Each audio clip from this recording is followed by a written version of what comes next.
For the first time in more than 5.5 years, we finally tonight have a few new answers to a question that has loomed over Indiana and over the town of Delphi.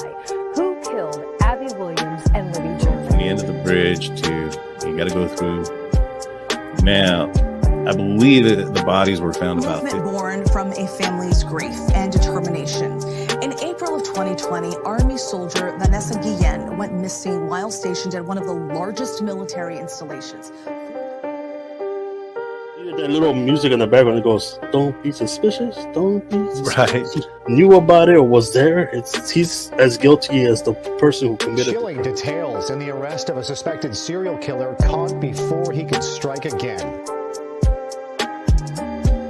Him, they dropped the ball, man. Like they said, he went AWOL, and that he was a deserter, and nobody went to look for him. Today is not a day to celebrate,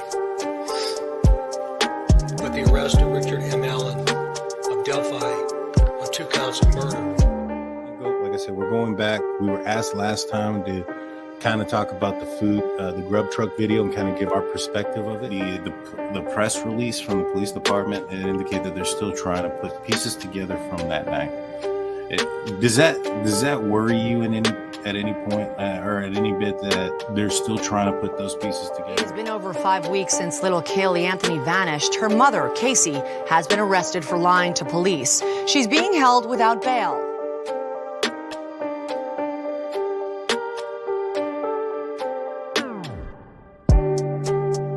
Hey, greetings from the year 3000. It still sucks. This is Philip J. Fry, and you're listening to The Drunken Turkey Show, your one stop for this sort of thing. Hit that button, like and subscribe. You know what to do, just like every other podcast. What is up, everybody? Welcome back to The Drunk Turkey Show. I'm your host, Daniel J. Alongside with me is Big Blue. How you doing today, Big Blue? Doing good, man. Doing good. Awesome, man. Awesome. You drinking tonight, buddy? Yes, sir. Yes, sir. That's why we're running late. I was mixing my concoction, and I was trying to mix it. I know you guys really can't see this, but it's 3 colors. Okay, 3 colors there. Is that from Area 51? That looks like there's some kind of technology in that thing, man. There is a little bit, man. It's a mixture of blue Ciroc. A little bit of, I didn't have regular pineapple juice. I had pineapple coconut juice. And then I put a little bit of rum. And then I put a little bit of Hennessy. And I forgot, I didn't have lime either. So I think it's called the Tropical Sunshine or something like that. But let's give it a taste. I put a lot of rum just in case y'all see me make it taste. Let's see what this tastes like, man. Right now I can just taste the liquor. Well, that went a lot better than when you did the shotgun of the beer. Yeah. I still gotta do another shotgun, but I just gotta get a beer that's not as the Hennessy has a little bite to it right there at the end. Did it just slap you? Yeah, it's the top's just straight Hennessy. I haven't mixed it yet, so. Oh, geez, man. Living dangerously. Publicly Buzzed is in the building. This is when you can probably do your shotgun. Let's see your shotgun on Friday night. Guys, we're going to be live. We're going to have Publicly Buzzed. We're going to have Bryan from the Opinionated Idiot channel on the show. It's going to be me, Big Blue, Hyman. What is that?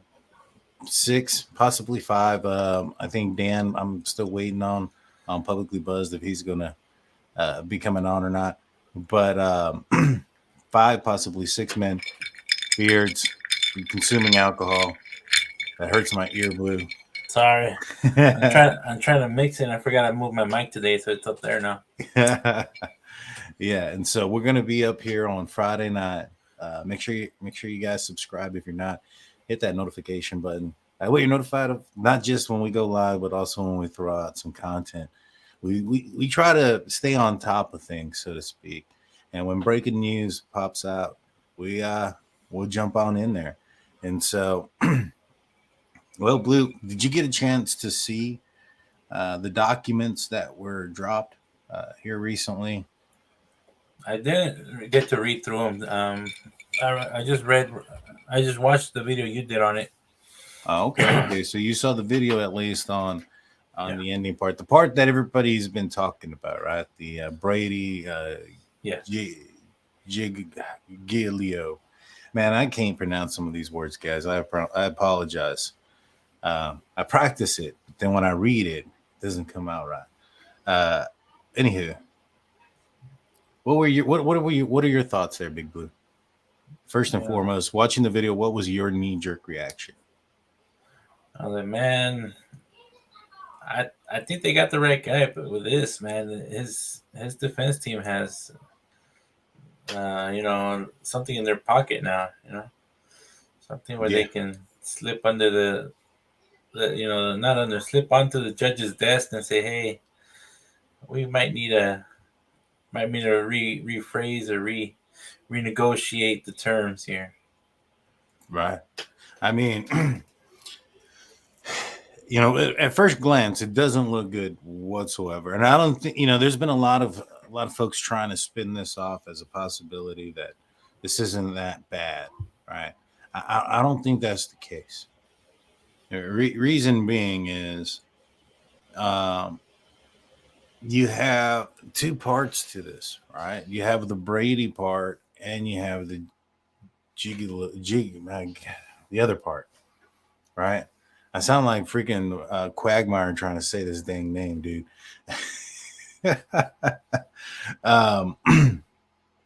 You have two parts to it. One part referencing information that is pertaining to the case that's going on, right? So when it comes to Brady, my understanding, and again, I'm not a lawyer, so take the information for what it is, but I have taken criminal justice classes and such. From my understanding, when it comes to Brady, what that is information that the prosecution has that could explain or be show innocence in the defendant, right? And the other part of this is it has to do with credibility, right? Now, this tells us that there was an investigation, an internal affairs investigation. Now, let me see if this, it says here, material related to one of the officers involved in the above referenced case. That material in the form of a confidential internal affairs investigation is hereby submitted in camera to the court. The state intends to disclose this information to defendant's counsel, but because this information is confidential and exempt from the public disclosure pursuant to Idaho Code 74-1061 personnel records, the state respectfully prays for the issuance of a protective order pursuant to Idaho criminal rule, right? And so there's been some folks saying that that the criminal affairs investigation was completed. And I don't think I see that here. It's just that. What do you think, Boo?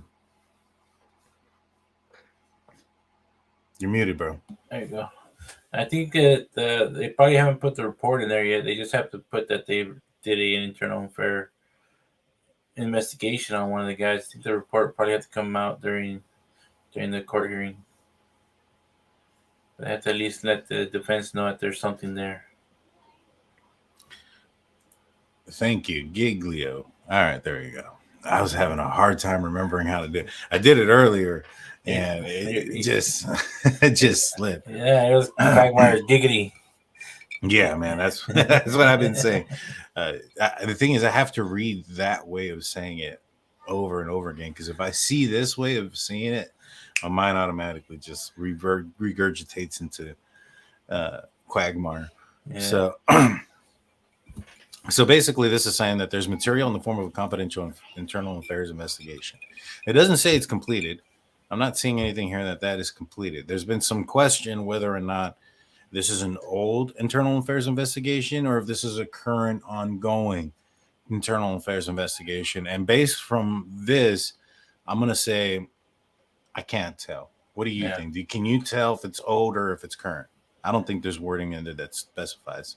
It doesn't specify, but with the dates being from the 23rd, 2023, and it be given to this case, and it might be part of this, Well, what's going on is they're saying that one of the officers investigating this case has had an internal affairs investigation, whether it's currently ongoing or it was in the past at one point, right?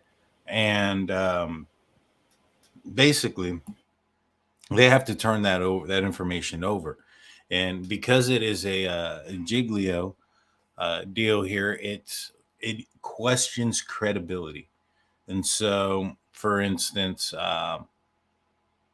if an officer misrepresented himself, lied on a document, fabricated evidence, things like that, perhaps not even in this case, but in other cases, that's going to affect his credibility throughout, or his or her credibility throughout their entire career. Right. And so, in my opinion, right here, I find it's very, very serious, because if one of the persons that's investigating this has their credibility in question, there's a lot of questions in this case. Like, the way this scene has been described, and up to this point, we've only heard of one speck of DNA on the knife sheath. Right. So, like, people, not only that knife sheath went to the Moscow police lab and came back with nothing on it. Yeah, that's true. And then they sent it out to the second lab. Right. So if I'm Kohberger's defense team, I have this information here that questions the credibility of one of the officers there. And I have a piece of evidence that went somewhere and came back as a big goose egg, and then goes somewhere else after that, comes back 3 weeks later, or whatever the case might be. And now there's evidence that points in one direction. You know what I'm saying? Yeah. So I find it to be extremely concerning. When for an officer to have something in their background, and this is what makes me believe that this is probably something recent, because if it was in his background, one, the likelihood, or her background, I'm not sure if it's a male or female, whoever it was, on the case that they're referring to here. But if there was something in that person's background, do you think they would have assigned them to one, CID, the Criminal Investigation Division? Two, do you think they would have assigned them to such a high profile case? I doubt it if they don't want to tamper with the case, but I think it was probably something either minor or something that came up during the investigation, maybe on another case.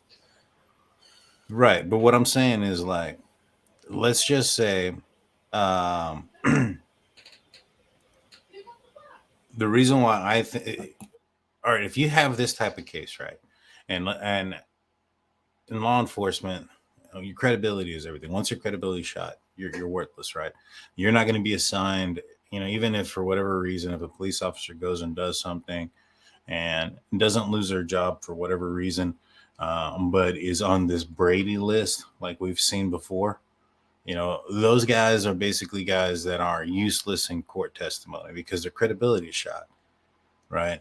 And there's a lot of appeals once one of these officers does something that puts them on one of these lists, that will go through past arrests, where you'll have a lot of folks try to appeal based on that officer's involvement.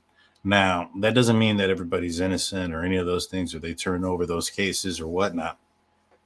But once that situation occurs, that officer is typically not placed in a criminal investigation division where they're going to be, placed on trial more often than not. Your detectives are going to be ones that go on trial way more than, your traffic patrol officers, or your officers that are just doing enforcement. And so to me, this kind of means that this is a very recent thing that's popped up. So I don't see a police department being that incompetent to assign a detective or an officer that has this in their background that could question the entire case. What are your thoughts on that, Big Blue? Let me know in the comment section, y'all. Hit 1 if you think that this is a new situation that has recently occurred, this in criminal investigation. Hit 2 if you think it's something a little bit a while ago, so to speak. Let me know what you guys think. 1 for recent, 2 for a while ago. What do you think, Blue? I think it's probably something recent because it would have came out, in the beginning of the case, and they probably wouldn't have put him on this case. Or maybe it came out because of this case he did something. So it's hard to tell until we get the full information. Yeah. I'm hoping it's nothing big. Is maybe misfiling of paperwork or something. And see, but that's the thing. A misfiling of paperwork or things of that nature aren't going to get you, have your credibility in question. An accident isn't going to have your credibility in question. Now, perhaps, maybe this is an investigation that was conducted and it's been completed. It's an old case and there was no findings, right? There's that possibility. And they still need to bring this out. Yeah. But I don't know, man. Like I said, I'm not a lawyer. I find that if there was a complaint that resulted in an internal affairs investigation, which resulted in the officer's favor, I don't understand why that would then become an issue here and now. Does that make sense to you? What I'm trying to say? Yeah, I was just looking back. I see more 2s than I see 1s. So there's more 2s in there. Yeah, more 2s, more folks thinking that it was a while ago. All right. So there's the other investigation. So I'm not outing anybody, right? I don't want to out anybody. But another YouTuber, fan of the show. Right, no, that's when this document was sent in. Yeah. That they were disclosing this information to the state and to the prosecution.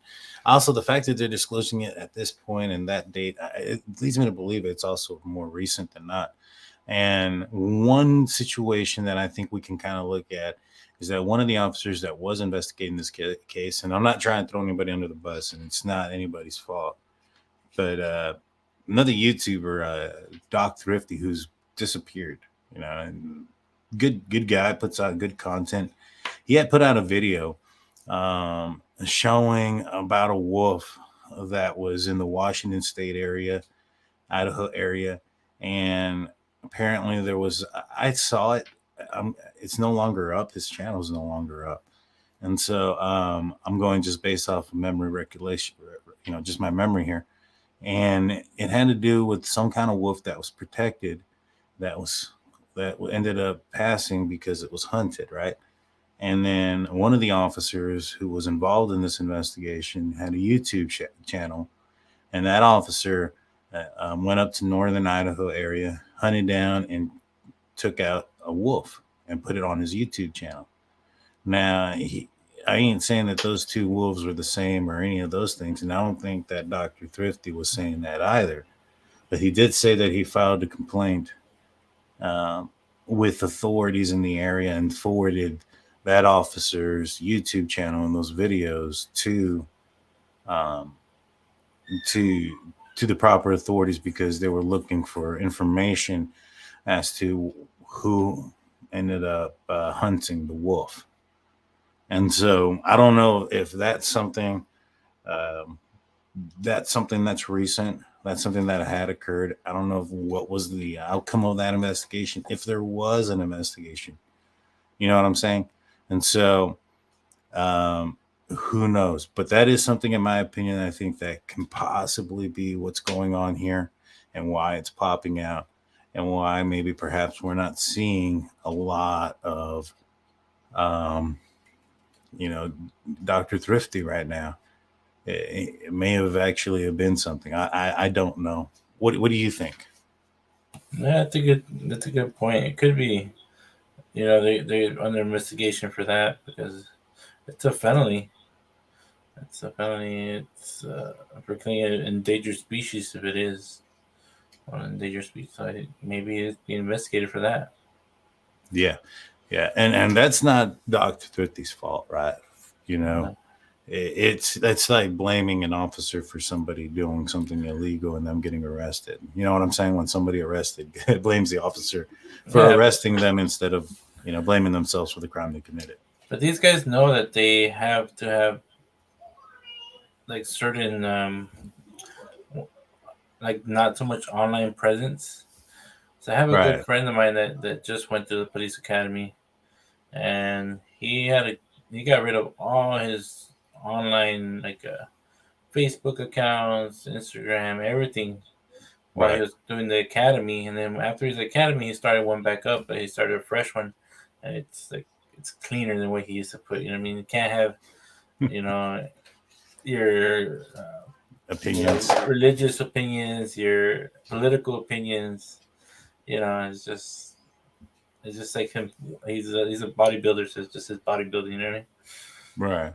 So I thought that was pretty crazy because I was like, man, I messaged him something on Facebook and he never got back to me. And I saw him one day. It's like, hey, what happened? And I was like, I had to get rid of my stuff. That's part of the training for the beginning of the police academy. Right. Yeah, man. It's highly advised that you probably don't have a social media or limit what you put on social media, not just for the sake of what it looks like to the outside world or your opinions, but also for safety purposes.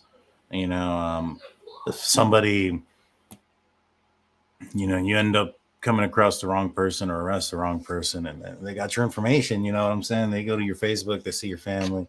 You're putting a lot of people in danger. You know what I'm saying? And so, I would just not, most people wouldn't put it. But yeah, when it comes back to this case here, I think that might have something to do with it. I think this is recent. I think this is extremely recent, and I just don't see a department going out there and putting an officer who, had a criminal affairs investigation or had been investigated at one point where his credibility or her credibility then became a question. But let's try to focus this on how this focuses into the case. There was another video that we put out earlier this week titled that Bryan Kohberger wasn't prime suspect number one. We looked at a couple of articles that were out and to try to put those pieces together. Did you watch that video, Blue? I watched part of it with you and Jaime. It's one of those days I've been working the last 6 days straight, man. So I've been trying to get sleep in between, and my daughter's been sick. So I've watched part of what we've done and what y'all done because I missed a couple of those shows, man. I slept through them by accident. Yeah, so we were trying to figure out when the police department there in Moscow, when they started to zero in on Bryan Kohberger. We knew when they found out who he was or of his existence, and that came on November 25th, November 29th, when they located his vehicle, right? Now, what we were trying to figure out is, all right, when did he become suspect number one? When did he become their prime suspect? And, in looking at when things went down as far as a timeline, there was a white Hyundai Elantra in Eugene, Oregon that crashed that everybody was looking at, right? The Airmail article with Howard Bloom says that Chief of Police Fry thought that was a significant piece of evidence. He thought that was the vehicle, the getaway vehicle, right? He even called in his chaplain and liaison officer to say, hey, we might have some big news later. The very next day comes out that it's not involved, right? And there's no news breaking. Now, that all happens on December 20th, right? Everybody wonders, well, if they knew about Kohberger November 29th, why on December 7th are they putting out, they're looking for only a 2011 and 2013 Hyundai Elantra? And my opinion is, or what we said there on the show was, at that time, I don't think that they thought that Kohberger was suspect number one. And I think that they really thought it was a 2011 and 13 at that point, right? When did that change? we look at the press releases from the Moscow Police Department, and on December 7th, they put out a press release for the white Hyundai Elantra. They don't put out another one until December 20th, and that's when that Eugene, Oregon stuff comes about, right? With that Hyundai Elantra out there. Oh, Brian from the Opinionated is in the live chat. Thank you so much. The $2 super chat. Hit that like and subscribe. If you're not subscribed to Publicly Buzzed or Opinionated Idiot, make sure you guys go subscribe to them. They're gonna be on our show on Friday. Right. I'm like the only one that doesn't have the biggest beard, man. I think it's me and then you. Yeah, man. Dude, I started looking like a Spanish soap opera star once the beard starts popping out more. I'm like, nah, it's not for me, man. The length part. But I started looking like Uncle Si from Duck Dynasty, this is all choppy and stuff. Right. But to go back there real quick on what I was saying there, they didn't get the phone pings, right? The warrant for the phone pings until December 23rd. And my question is, on December 20th, they thought that the car in Eugene, Oregon was a possible connection. Well, that's after Bryan Kohberger has already gone to Pennsylvania, gotten pulled over twice in Indiana, and they're watching him already. So they know that Bryan Kohberger and the white car in Eugene, Oregon aren't the same, right? You would assume so, right, Big Blue? Yeah. Go ahead. I was reading the thing about this right here and trying to listen. So Idaho now supports bounty up to $2,000 per animal to kill wolves, permits year-round trapping on private land, allows hunters, trappers, an unlimited number. Oh, that's good to know. Yeah, because who knows if he did have permits. Right, but I think that the one that was in question that was on Dr. Thrifty's YouTube channel had something to do with an endangered wolf. Yeah, but and so excuse me. To me, like I said, if Bryan Kohberger is on December 16th in Pennsylvania, already gone pulled over twice by Indiana Police Department, has been watched over there, and there's a vehicle found December 20th in Eugene that Moscow Police Department are getting excited about, those clearly aren't the same two vehicles. Yeah. I think. What does that say to you? Does that say to you that they weren't too high on Kohberger December 20th? I think that they still had doubts. Well, not even doubts. I think they were looking somewhere else still, right? Yeah. And I think they still had to get the DNA to match it. So they hadn't got the dad's DNA yet. So it wasn't well, they hadn't.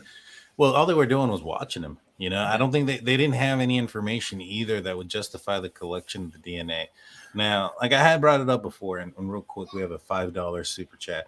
Love your show. You guys seem so level-headed with your viewpoints and seem such kind-hearted people. I appreciate you. We appreciate you. Thank you, Rachel Rach, for your support and your super chat. Thank you so much. I'm so glad you said that last thing because I would have said it way off. Yeah, I hope I said it right. And so, I was thinking the tool, rats. Oh yeah. I think there would be a T there, man. And so, the fact that vehicle, December 20th, and him over here, tells me that. To me, it says that they weren't at that point still looking at Kohberger as suspect number one. What changed? What made them get the warrant for the cell phone for his cell phone pings on December 23rd? 3 days after the Eugene thing. Was it just all right, this Eugene car didn't pan out, let's look back at Kohberger? I think so, man. It's always the number one thing when you're doing any investigation. Go back from the beginning and start from where you were trust your gut, and if they had him already followed by then they had a good reason to at least go back and check him out again. No, I agree. I'm just kind of like, what happened? See, here's on December 23rd, I applied and was granted a search warrant for the historical phone data for November 12th through 14th for the phone by the provider. And this is for Kohberger's phone. All right. And it says on December 23rd, pursuant, I received that search warrants and saw that he wasn't there. Well, remember, this is kind of true. When I clicked up there, it says the Jack show in Africa. Remember, we were also like investigating, thinking it was that Jack, the guy that had, the knife, and he had killed a few. What was it? He was standing in Africa, right? He had killed. Yeah. I can't remember what kind of animal he had killed, but he had a big knife there with him and rifles. So we were also following that trail too. So maybe they were on those trails too, and after they cleared them, they started backtracking. I mean, it's possible, but they still need some kind of evidence to say that this guy did something, right? And I had it somewhere here. And basically what it was, an investigation into his background. And they talk about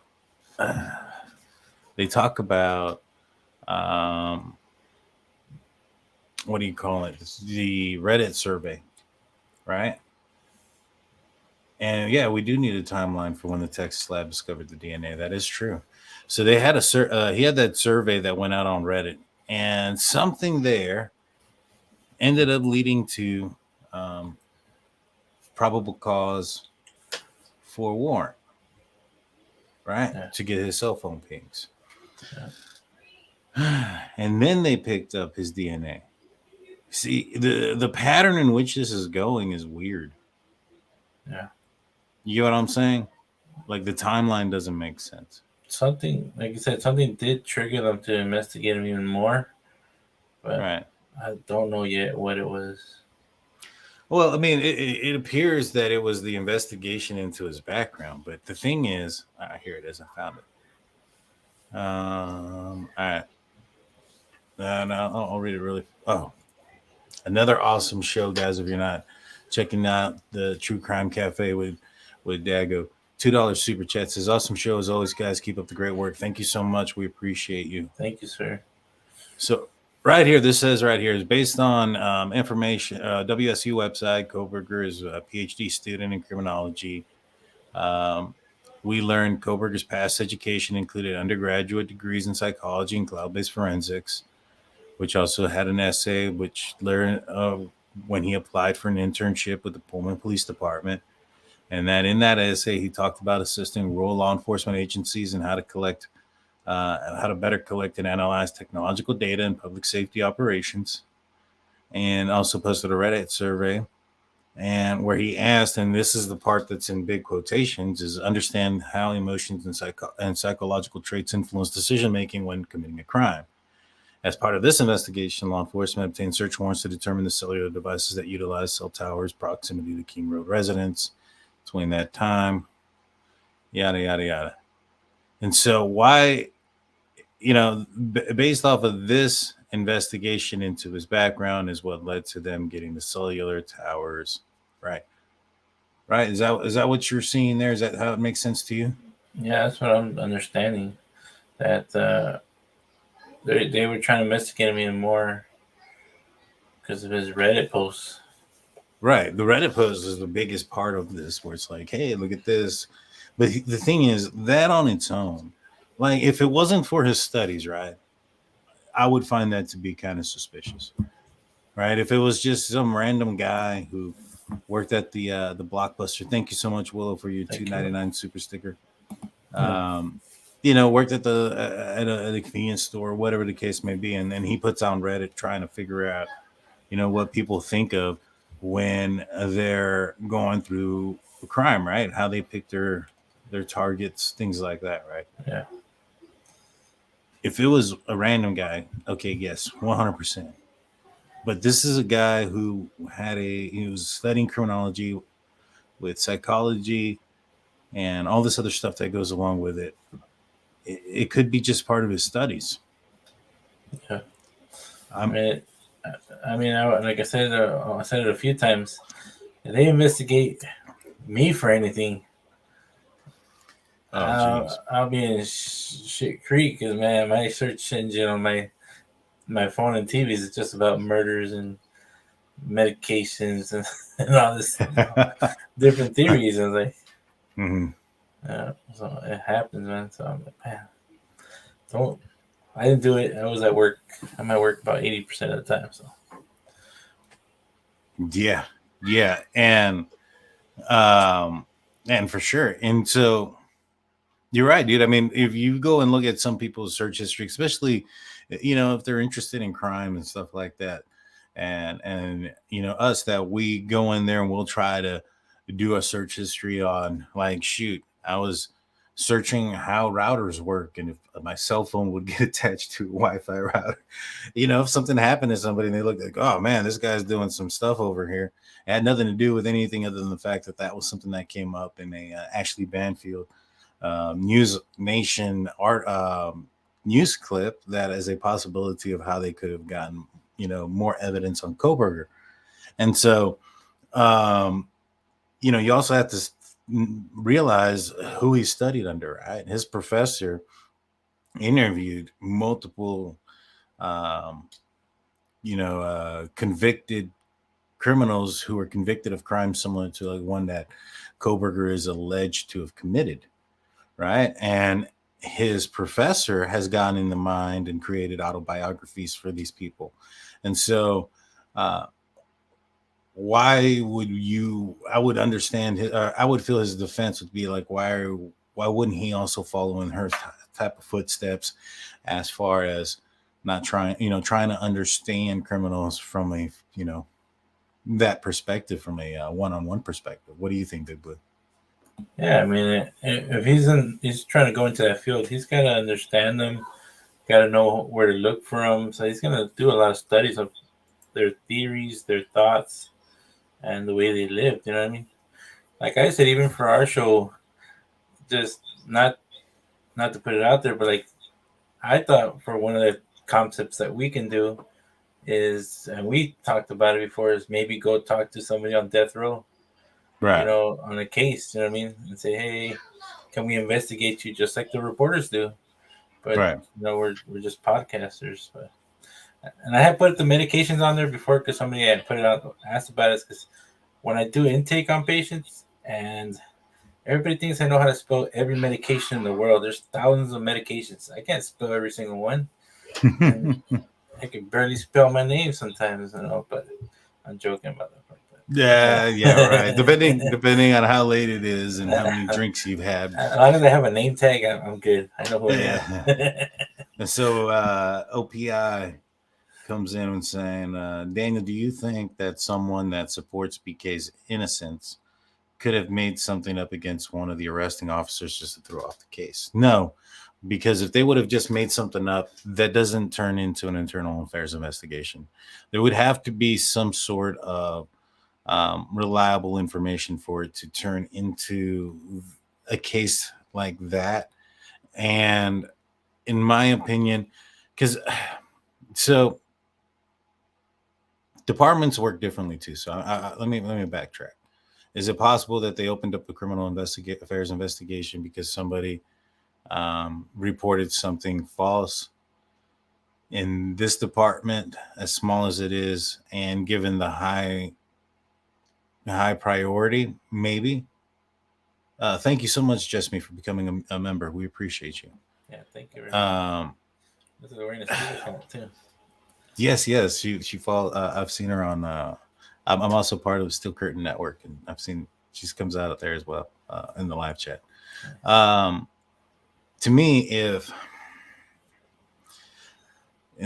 I guess you can see there being an investigation in that manner. I just feel that if it was, it's a good question, man.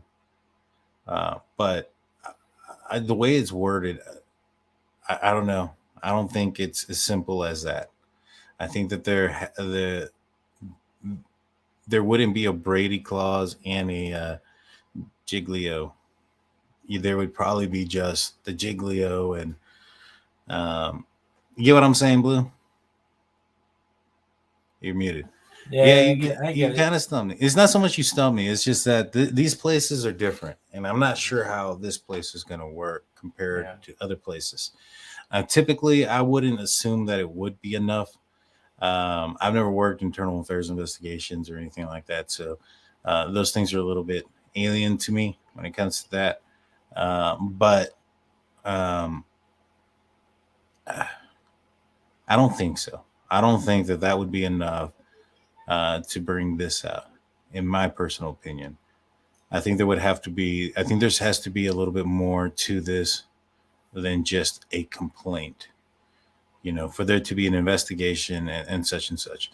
Now, if this investigation is completed and it started pretty soon after, or, the incident, so within the last, 3-4 months, and it's already completed, then perhaps it's something closer to. But I don't think that they also, when somebody makes a complaint, their credibility of the complaint also is a question as well, because those type of things can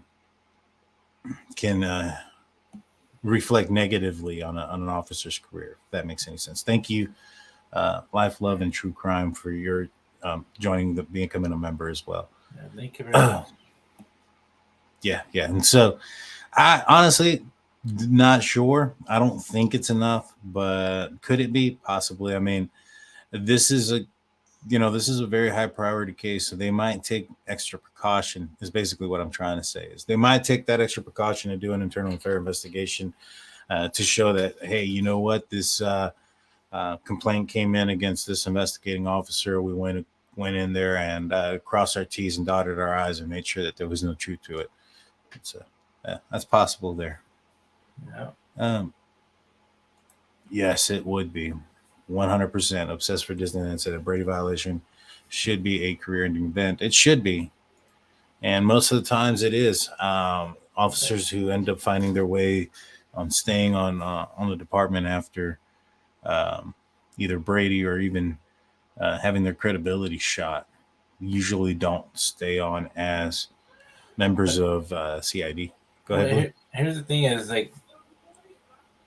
they sometimes, to get out of that, will leave there and go to the police department 10 miles down the road. I've seen that happen before, because I remember something happened with an officer here, and then later on they did a report. Oh, they hired him down in the next town in the sheriff's department. They were desperate, they need somebody. Nobody wants to work out there. So they can still get work, but they're just probably not in the same police department. Well, not even that. I mean, if a police officer has this, you don't want them taking a stand, right? Yeah. Because I said, but most of the time they don't always take a stand. Well, right. Not every officer does, but what's more likely of an officer to take a stand? Patrol officer or a detective? Detective, for sure. And so if you have somebody that has a question in their background like this, you don't want them being a detective, right? You're going to want them doing traffic violations, doing patrol, maybe admin, things like that, right? Because those are going to be positions where he or she's not going to have to go up into court and testify, and their credibility be a question, because it's not going to look good, right? And you finished it. How was it? I'm looking at it because I think it's funny, because it looks brown on the screen, but this thing looks white and blue and no, dude, it looks invisible. It's some Area 51 stuff. It's a magic stuff, but actually the bottom tastes way better. I should have brought my mixing straw. I use my finger, but I can't reach on the bottom of the mason jar, but it probably tastes better mixed. Dude, here's the other thing. So there was a couple of things that I thought of, right? And I brought it up on, I was on TNT, Truth and Transparency's live last night, and I brought up the question. I was like, do you remember, Blue? And I'll ask you the same question I asked her. Early on in this investigation, there was a lot of verbiage in court documents that implicated that they wanted stuff sealed to protect law enforcement. That's true. And now we got this aspect of that somebody did something. I think we kept asking, like, what are you protecting law enforcement from? Yeah. I think maybe the document has the name of the person that's under investigation because they had the name blocked out, but also probably privacy. You're on to it. I think you hit the nail on the head there, man. I think they had probably the name of the person investigating it and perhaps maybe something had occurred. Also, don't forget, so there was the report that Dylan had yelled out during the crime that, to be quiet, right? She thought that when the crime was being commissioned, that it was just party goers, right?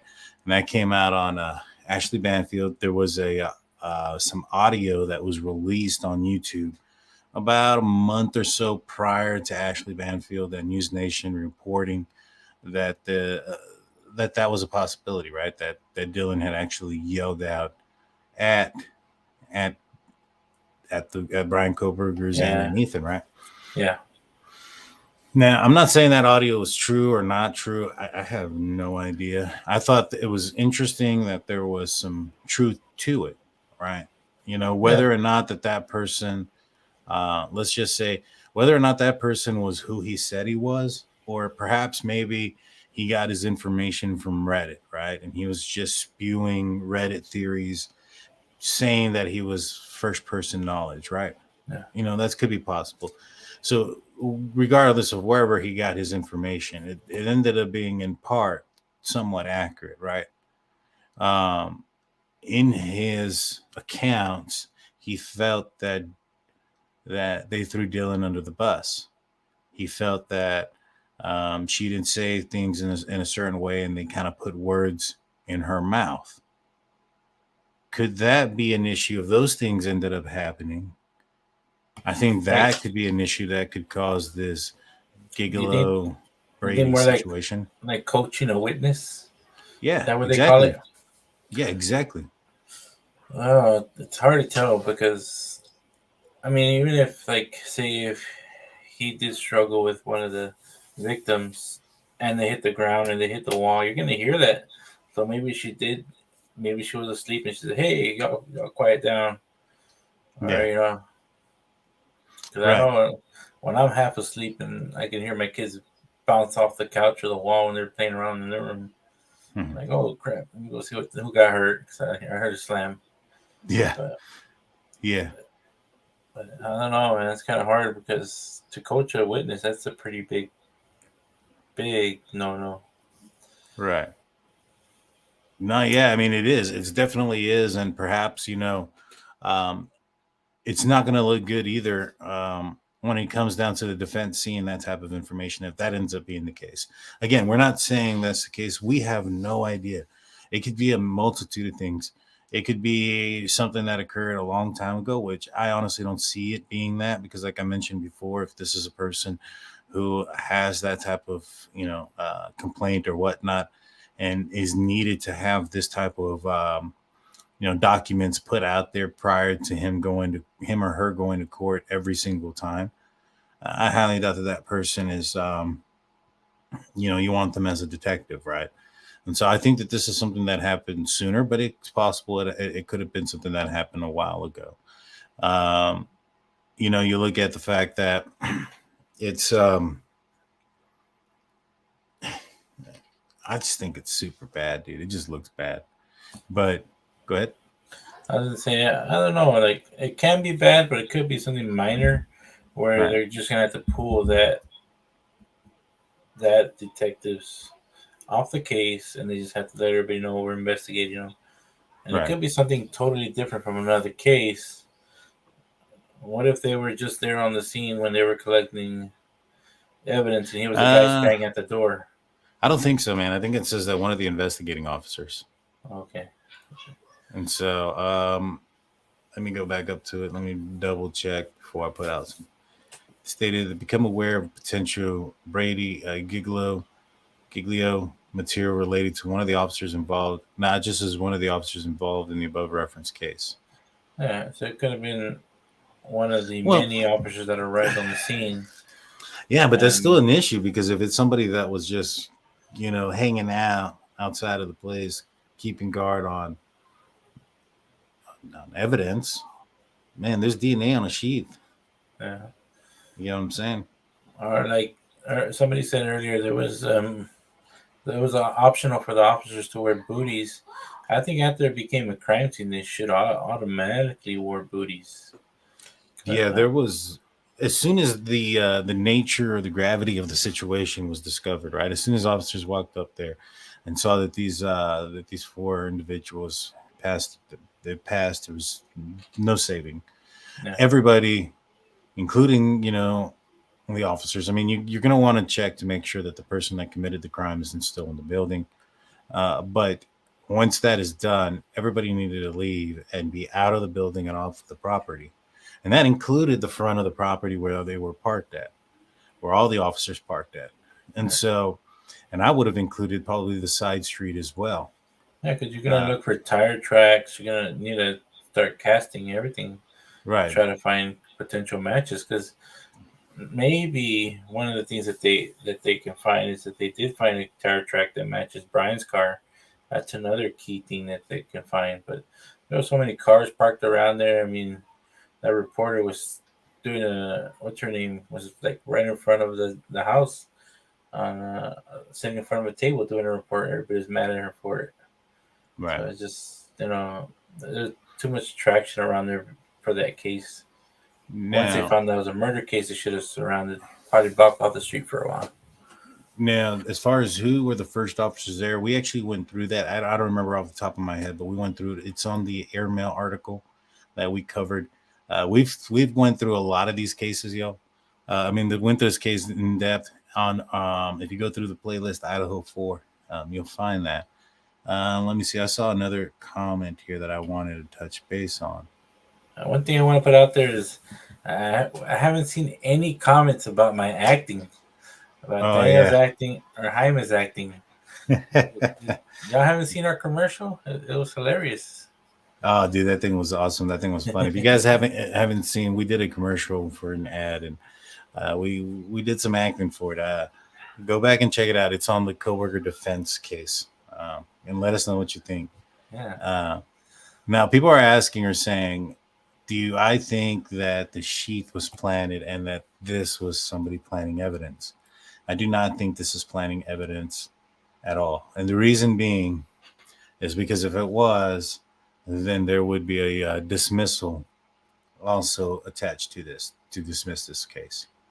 And since it's not, that leads me to believe it's not planting evidence to that extent. If there is something there, it might be the witness thing that we mentioned before, where, they're forcing that witness to testify to something. But I don't know if it's planting that they have evidence of, or that they found evidence of planting. There might have been. So I don't think that's the case in this. What do you think, Big Blue? Yeah. I haven't read anything about that word be planting any evidence. Yeah, so. I don't think so. Because it definitely would have a dismissal next to it. And so I think this is something that could have an officer planting evidence in a different case. That's a possibility, but I'm still leaning more towards not being that and it being... I don't know. I don't know what it could be. There's a lot of things. There's a lot. What is your the only thing planted out of it? What is your number one theory as to what you think it is, Big Blue? I want to say that the officer maybe had something with another case, and since he's involved in this case, they had to put it together. They had to merge it. So maybe in another case, he's getting investigated for being too aggressive with his arrests. You know what I mean? Yeah, Jim. or maybe he, misfiled documents or did something wrong with documents. I don't know. It's hard to tell until we read it. I mean, it could have been as easy as getting pulled over and suspicion of DWI, and he lied about something, in his own case to save his own neck. So, I mean, there's a lot of things that it could be. And I know I've seen a lot of people putting on here Gunderson and Mitch Nunez. I'm not sure which ones that these officers are looking at. I know that there was one that, hunted a wolf and whatnot. And so I'm not sure what this is in reference to, but Brady is brought up. Well, Brady is brought up, which means evidence that would mean innocence. Is it perhaps maybe here's a real scenario. Maybe Dylan said something to an officer that maybe perhaps would exclude Kohberger from being the actor, and this person either didn't put it in his reports or persuaded Dylan to not continue down that, whatever it is that she said. What do you think about that? Yeah, man, I don't know. I would say I don't want to say hearsay because I don't want to put nobody's testimonies or anything in. Yeah, we get a lot of flack from a lot of things, so I just want to say, I don't know. We'll wait till it comes out. Wait till they bring it up. Wait till they deal with it. Mm-hmm. So I don't know. There you go. I see what they say. Gunderson and Nunez were the first two on scene. Payne was the one that showed up, and Blaker showed up at 4 p.m. That's correct. That is 100% correct. I couldn't remember the two officers that showed up. I had asked that earlier, and I saw that in here. Yeah, only time will tell. Tomorrow, guys, I don't know if we're going to be doing anything. I don't have anything planned for tomorrow. You have anything planned for tomorrow? Other than going to eat lunch with my parents, no. They're coming up to town. So, unless there's some more breaking evidence, you probably won't see us again until Friday night. Does that sound about accurate? Yeah. Yeah, so we're going to be getting out of here pretty soon. Do you have any final words, Blue, on this before we put a bow on it? On this part, I hope it's not damning evidence to where a guilty person goes free because of some technicality. I'm hoping it's just something that they just had to disclose, and it's only on the officer's part. Perhaps. Hopefully, there was an investigation, and the investigation ended up coming out with positive for the police department and doesn't hinder this case. Now, before I go, I'm going to give the results of the poll. The question was, how confident are you in the Moscow Police Department? 16% came back with very confident. 40% came back with not confident, and 43% came back with unsure. That's a lot of, Well, let's put this out there. There's a lot of people that are not confident with it, but it seems like the townspeople in the city have confidence in them, because I haven't seen nobody get fired, reassigned. I haven't seen the city council get fired like somewhere down south close to here. They had to restructure the whole police department because they weren't up to par. Yeah.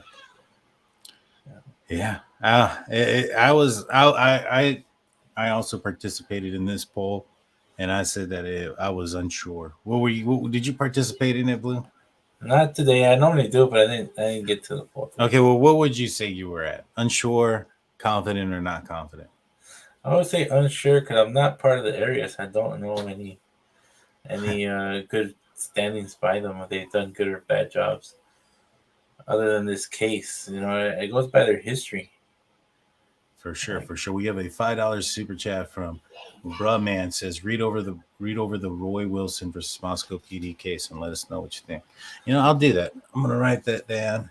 I'm gonna do that, and on Friday I'll give you my ideas on that and see what that is. What? And go ahead. What's with the next one, Blue? That's Georgia Peach. She did the $20 donation. It says in 2 months we will know. I hope that in 2 months we will know. It's one of those things where I was telling the guys the other night, I was watching the news about one of the cases that's going on about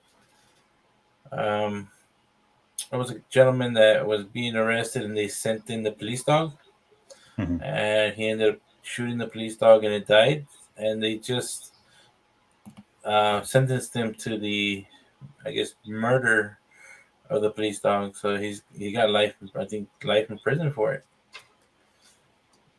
Thank you so much, True Crime Cafe with Dago. I wasn't aware of this. I'm gonna look into it. And it was like two years ago when that case happened, or longer. I think it was 2017, and they finally just did the sentencing for it. Oh wow! So I'm hoping it goes faster than that. Oh yeah, me too, man. Me too. And we have our last super chat from the opinionated idiot. Brian comes in saying, "See y'all Friday night. Can't wait to join the panel again." We're gonna be going down the rabbit hole come Friday night. We're going to be talking about the DoorDash delivery guy. We're going to be talking about the Giglio, Brady, and what it all could possibly be.